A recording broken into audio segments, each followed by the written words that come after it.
A motorboat whose speed is 18 km/h in still water takes 1 hour 30 minutes more to go 36 km upstream than to return downstream to the same spot. Find the speed of the stream. Basically हमारे पास यहाँ पर कहा गया है कि एक motor boat है। अगर हम उसकी बात करें तो इसकी जो स्पीड है सिर्फ और सिर्फ स्टिल वाटर के अंदर, तो इसकी स्पीड कितनी दे रखी है? उसने कहा है कि इसकी स्पीड है 18 km/h। अब यहाँ पर रिवर की तो यहाँ पर स्पीड नहीं दे रखी है, तो हम मान लेते हैं कि स्पीड ऑफ रिवर कितना है? x km/h। तो ये क्या है? स्पीड ऑफ रिवर, और we can say speed of stream. बात सेम ही है, इतना क्लियर है। अब देखिए, अगर वो डाउन स्ट्रीम में जाता है तो इसका मतलब रिवर की डायरेक्शन में जा रहा है। तो यहाँ से उसने क्या कहा कि वो इधर जाता है 36 किलोमीटर डाउन स्ट्रीम में। जब वो इस तरफ जाएगा तो यहाँ पर बोट की स्पीड कितनी रहेगी? एक तो इसकी स्पीड थी 18, साथ में स्ट्रीम की भी स्पीड ऐड हो जाएगी, क्योंकि यहाँ पर स्ट्रीम भी जो है, जो रिवर है, वो उसको पुश करेगी। ये पार्ट क्लियर हो गया। अब इस डायरेक्शन में उसका टाइम लग जाता है, मान लेते हैं TD डाउन स्ट्रीम का। इसी तरीके से जब वो वापस आता है तो उसने कवर कितना किया? 36 किलोमीटर। अब इस तरफ अगर हम देखें तो यहाँ पर बोट किस स्पीड से जाएगी? अब बोट जा रही है इस तरफ 18 की स्पीड से, लेकिन रिवर तो इस तरफ जा रही है। तो इसके अंदर क्या होगा? रिवर इसको अपोज करेगी, जिसकी वजह से क्या होगा कि इसकी स्पीड कम हो जाएगी।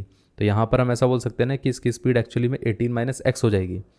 18 इसकी स्पीड थी, जिसमें से रिवर की स्पीड कम होगी, क्योंकि रिवर उसको उस तरफ पुश कर रही है। ये पार्ट क्लियर हो गया। तो यहाँ पर इसकी स्पीड कम हो चुकी होगी। अब यहाँ पर टाइम कितना लगेगा? इसमें टाइम लगेगा time in upstream which is TU। इतना क्लियर है। अब उसने क्या कहा था? उसने कहा था कि हमारे पास जो अपस्ट्रीम में जो टाइम है वो कितना है? 1 hour 30 minutes मोर। मतलब TU कितना है? TU is 1 hour 30 minutes more than TD। इतना क्लियर है। तो यहाँ से हम ऐसा बोल सकते हैं ना कि TU - TD कितना रहेगा? वो आ जाएगा 1 hour 30 minutes। तो 1 hour 30 minutes। इतना क्लियर है। अब देखिए, सबसे पहले हम TU को कैसे निकालेंगे? TU की वैल्यू कैसे आएगी? Distance by speed. डिस्टेंस कितना है? 36 किलोमीटर, और स्पीड कितनी है? 18 - x। तो ये आ जाएगा 18 - x। इतना क्लियर है। इसी तरीके से TD की स्पीड कितनी रहेगी? TD का टाइम कितना आएगा? वो आ जाएगा distance which is 36 by speed कितना है? 18 + x। इतना क्लियर है। तो यहाँ से हम ऐसा बोल सकते हैं ना कि TU कितना था? ये था हमारे पास 36 बाय 18 - x, और ये कितना था? 36 बाय 18 + x। ये माइनस आ गया। इक्वल टू कितना रहेगा? 1 hour 30 minutes का मतलब क्या है? 30/60। इतना क्लियर है। ये आ गया। अब यहाँ से हम ऐसा बोल सकते हैं कि 36 कॉमन आ गया, 1/18 - x - 1/18 + x। इतना क्लियर है। और ये कितना आ जाएगा? ये आ जाएगा 3/2।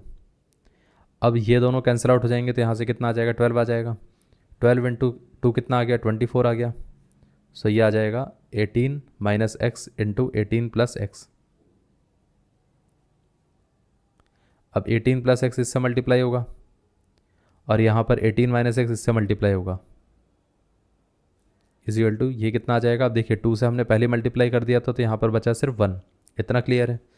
अब देखिए, अगर हम इसको देखें तो 24 18 + x - 18 माइनस माइनस प्लस हो जाएगा, और यहाँ पर ये कितना आएगा? a - b × a + b का फॉर्मूला क्या होता है?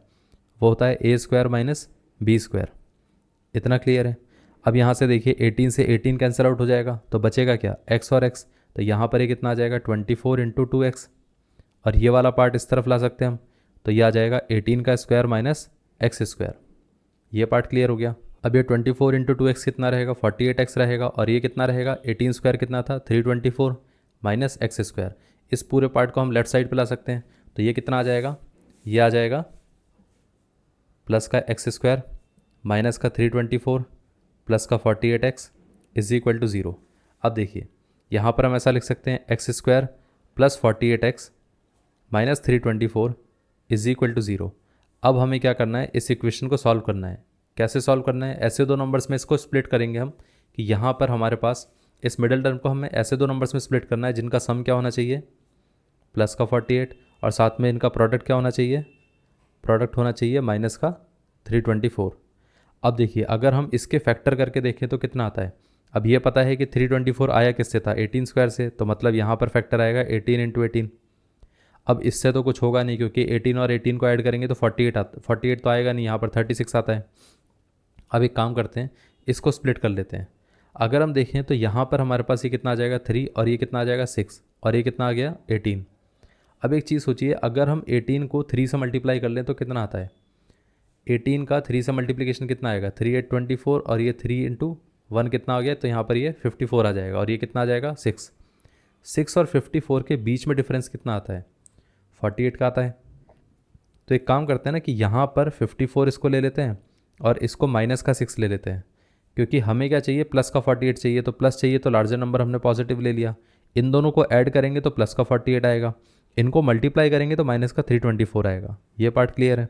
तो यहाँ पर हम क्या कर सकते हैं, ये आ जाएगा एक्स स्क्वायर प्लस यहाँ पर आ जाएगा माइनस का 6x, and this one is plus 54x, और ये आ जाएगा माइनस का 324 इज इक्वल टू 0।